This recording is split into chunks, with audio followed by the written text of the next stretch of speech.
Kutti, small, and Upma Kitkiti story dancing and divided democracy, election.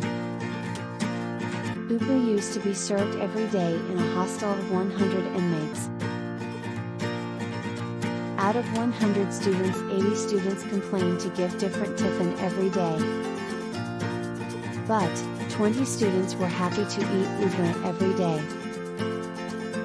80 students wanted to have something other than upma. With great confusion to come to a conclusion, the warden arranged for voting. Whichever tiffin gets majority, that tiffin will be made. 20 students who wanted upma voted promptly. Out of remaining 80 students voted as per their taste. 18 students voted for masala dosa.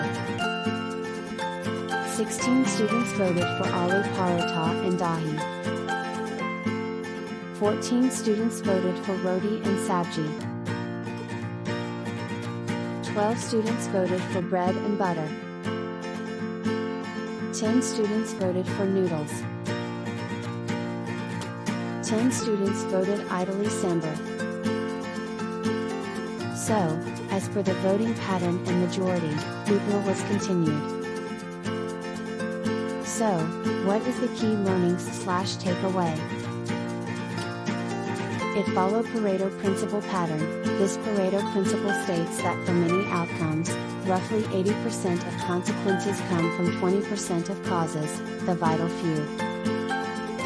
Other names for this principle are the 80-20 rule, the law of the vital few, or the principle of factor sparsity.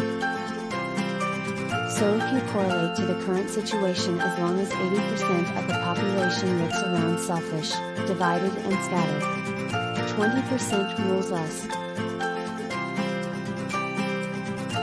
Always vote for principle, though you may vote alone, and you may cherish the sweetest reflection that your vote is never lost.